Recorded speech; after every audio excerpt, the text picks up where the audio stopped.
Tu sais, Yvonne, en tant que cadette, la dernière d'une fratrie de 4 garçons, j'ai observé avec le temps que tellement j'ai passé mon temps à vouloir leur plaire, à être bien vue, la bonne petite fille, la bonne dernière, eh bien, j'ai du mal à dire non.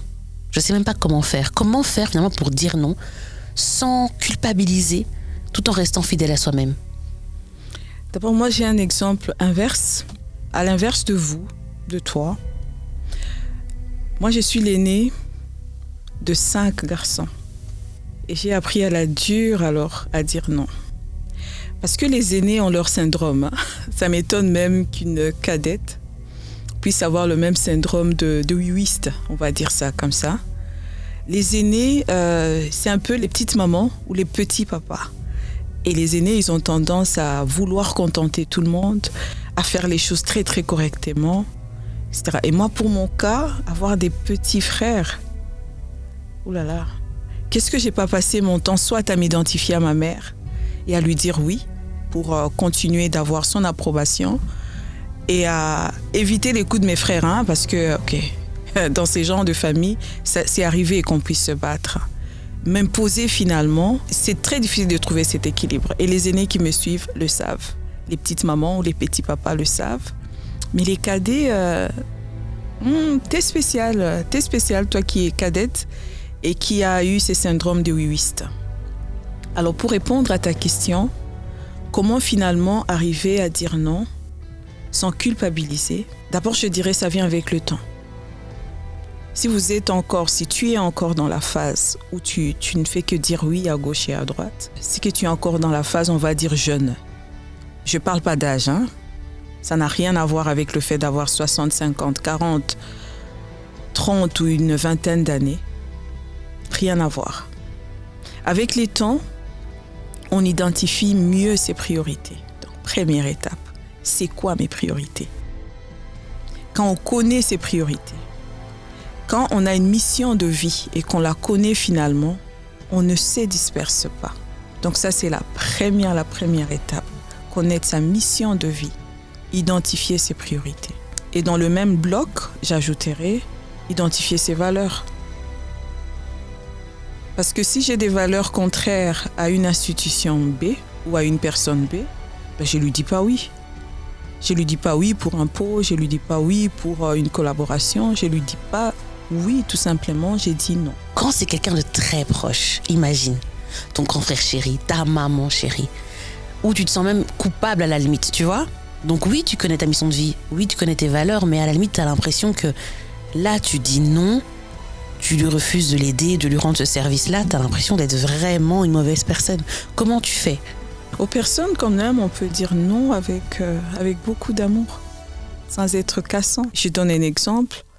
Est-ce que tu peux passer à la maison pour partager notre repas de 20 heures? La réponse idéale dans ces cas serait « Je ne pourrais pas parce que je vais finir de travailler à 18 heures. J'aurais vraiment voulu être là, mais je ne pourrais pas. » C'est une façon ferme et bonne de dire non sans devoir trop s'étaler. Parce qu'on ne dit pas non forcément parce qu'on a beaucoup travaillé. On peut être épuisé aussi, hein, tout simplement. Et on a envie de se recharger. Ça ne sert à rien de dire oui pour plaire aux autres au détriment de soi-même. Je prends un autre exemple. Quand on gagne un peu d'argent et qu'on dit oui à toutes les demandes, finalement, on finira par retomber dans le même panier à crabes que les autres. Il faut y penser. Dire oui à tout, en fait, ne nous aide pas. Et finalement, si on ne sait pas s'aider soi-même, on va devenir inutile pour les autres. Et quelqu'un qui dit oui à tout ne connaît pas sa valeur. Combien de personnes ont vu le roi des Belges? Combien? On connaît tous l'adage, c'est qui est rare et cher. Si je connais ma cherté et ma valeur, alors je ne suis pas partout. Je ne suis pas avec tout le monde. Et ce n'est pas de l'arrogance. C'est juste que finalement, on sait qui on est, où on va, avec qui on veut s'afficher, quelles sont les valeurs que l'on porte et quelle est l'image qu'on veut projeter. Je pense que dans son chemin de vie, arrive un moment où on finit par vraiment se comprendre son appel, on fixe ses priorités, ça nous permet de fixer nos limites. Et même, ça contribue à notre santé mentale. Si on doit dire oui à toutes les invitations, Finalement, quand est-ce qu'on se repose? Quand est-ce qu'on prend le temps de se recharger?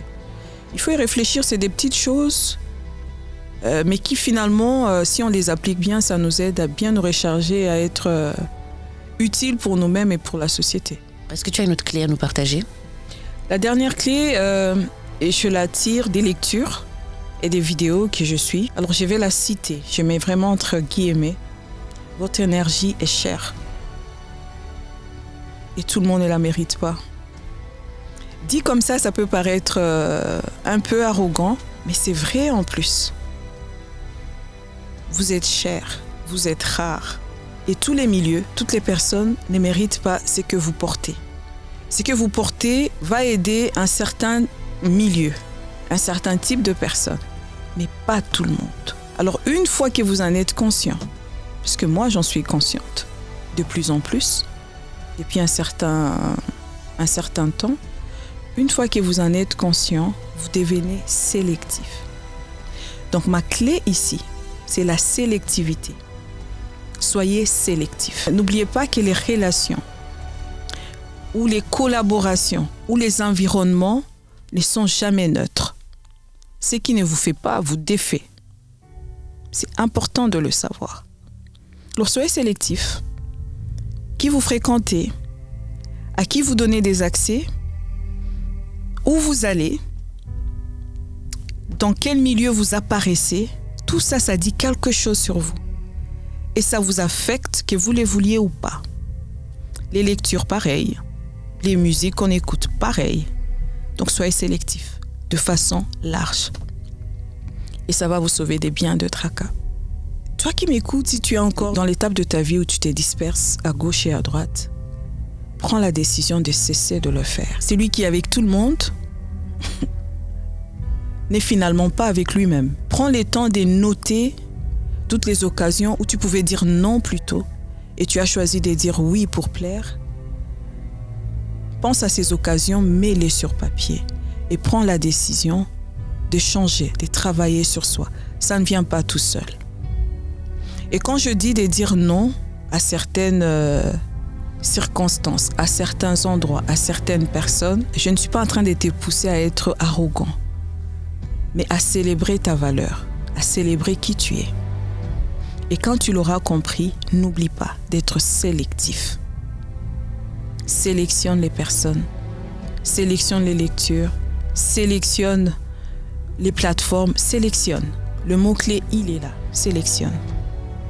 N'oublie pas, si autour de toi, tu n'es entouré que de faibles, 5 faibles, alors tu es la 6e personne faible. Choisis sagement.